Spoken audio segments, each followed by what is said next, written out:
haven't y'all tried Miracle Food yet? Miracle food. Mega food. Miracle foods. Miracle food. Miracle food. Miracle food. Miracle food. Miracle food. Please support your Black businesses and support your health.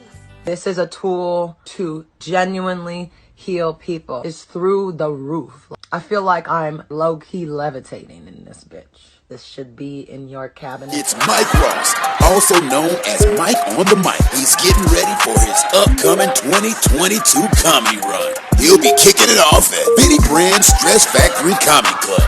Caroline's on Broadway, Punchline Philly. You don't want to miss him take the stage at the DC Improv. Then he'll be coming to the Atlanta Improv and at Chocolate Sundays Comedy Show in Los Angeles, California. It's Mike on the mic. Looking forward to seeing you there. Kind of saying like you can't really rock out like none of my cats over here on state property. Take us back to that story, man, and how that whole Freeway battle kind of came together. Yeah, I was in a session with Swizz Beatz. It was a Mary J. Blige session. She had a song she was working on. Swizz did the beat, and Jay-Z was rapping on it. She wanted to update the song, so she wanted Swizz to come like update the beat and Jay-Z to come change the verse or something like that. So we went to the studio to start working on the beat. While we was in there, I got hungry, so I got the driver to take me to McDonald's. When I went to McDonald's, I heard State Property on the radio. It's a famous time they was on the radio when they was all rapping on the radio, and Jay-Z was up there with them talking about he got the hottest young boys in the world. And he willing to bet money, and somebody just called up the station and said they wanted to bet money, but they only had $1,000, and he was just talking real crazy, and like he wasn't talking about me, but at this time and in the position I was in, it just felt like he was. So when I went back to the studio, I told Swizz about it, and he like, man, Jay-Z coming to the studio anyway. He got to work on this song. He about to come. So, not too long after that, Jay-Z popped up, and Swizz introduced me as like the hottest nigga in the world, like his artist. I'm that boy. And Jay-Z like, what? Who, him? And that's when he started like, questioning what I could do. You don't even look big enough for Beanie. How old is you? You look like a kid. What I gotta put you against my 16-year-old? Like you don't even look old enough to go against Oskino or one of them. Like, yo, like he start talking like that. But he wasn't familiar with me. He never he didn't know. Like, there's a bunch of niggas that say they rap and they hot, so he thought I was just one of them. He didn't know what I was capable of. So that's when he called them through. And they came through the studio. We called niggas through the studio. That's how the cameras got there. Jay-Z got there. Swizz got there. Everybody was there. And that's how the battle went down. It was like some on-site shit. It wasn't planned. It's not like we knew we was going to battle each other. Even when they all got there, they said, Jay-Z asked me, he said, now who you say you wanted to battle? And I was like, nigga, I'll battle any of these niggas. I told you I'll smash any of these niggas. And that's when he like, man, Freeway. And somebody called out Free name, and they start saying, Free, go ahead, Free. And that's how I'm like, Free, but I ain't think they was going to, pick Free. Because, Skino was there, Beans was there, Chris was there. I thought it was going to be somebody different. Or I thought if they picked Free first, like after a round or two, they was going to see that Free wasn't the right pick and they was going to replace him. That's why in the battle, I'm like, man, this nigga not fucking with me, man. This nigga not fucking with me, thinking they going to replace him with somebody else. But they didn't really go like that. You think you who you think would have gave you the best battle that day, or do you think you could have took any one of them out that day?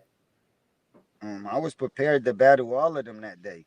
You know what I'm saying? Like I told you, I thought they was going to replace him with somebody. So I was in the zone at that time. That's why I was starting light on Free. I thought I had a lot more rounds to go. Like I thought it was going to be a longer battle, especially with them picking him. I thought he probably had a longer clip. So I wasn't even really all the way in my bag yet by the time the battle was over, because I thought it was going to last longer than that. Now, what was their immediate reaction after the battle? Obviously, we've heard you won. You said you won, and Freeway never said you lost. So what was their immediate reaction after that? They had to leave, because I told you it was the Mary session. So okay, after the battle was over, They all gathered up. Beans was a little mad at Free. Why the fuck you stop? Why the fuck you stop, man? Like that. It was a little bit of like, my niggas like, I told you this, and niggas screaming and niggas saying shit. And then, I remember I went over to Beans too. I wanted to roll up after the battle, so I went over to Beans and I asked him for a backwood. And he was so mad too. And then I got the nerve to go ask the nigga for a backwood on top of that. So he ain't want to give it to me, but he told his man, hey, give me a backwood, man. Like he was mad as shit. But I asked him for a backwood, went and rolled up. By the time they left, all of them left. It just was Jay-Z and Swiss there now. And probably like one more person or something like that. And they was all talking. And that's when Jay-Z gave me my props though. He was like, man, I doubted you. I ain't know you was that type of ball. But you definitely did your thing. I see you. And he started talking to Swiss, busting it up. They finished the session, and that was that. Dope. Right. Now, it's safe to say, and it's a two-part question, that kind of, obviously we know Battle was around before, but is it safe to say that got things started? Like that was like the catalyst for getting all these, URL battles and things like that. And then talk about how you and Freeway's battle got set up. The new battle. You talking about the battle now? Yeah, the new one. Sorry. Yeah. Well, the first Freeway battle definitely was the catalyst of everything we see. Like it was the first time. Like we didn't make up battle rap. Like of course people was battle rapping before us. Like you can't take away from all of the people that was going crazy, the KRS-Ones, the Kumo D's, the LLs. Like of course it was niggas going crazy and battling before that. But I'm talking about in that form, like face to face, no beat, no music, not in club form, like just face to face, and then talking a bunch of street shit like that, and it being two like artists backed by two machines at the time. Like, you know what I mean? People never really seen battle rap like that before we did it. Of course, it was going on in the hood. You might have seen it in the corner or in your school or at a little local event around the way, but you never seen it like captured on camera with made niggas around like Jay-Z and Swiss and all of them people. Like it was the first time people witnessed something like that. So they realized the energy that went into it. Before the video even came out, DJs was putting it on mixtapes, just the audio. So most of the people that heard the Freeway battle heard it on audio first. It was just playing just the audio, riding around playing it like it was a song in their car, and it's just the battle.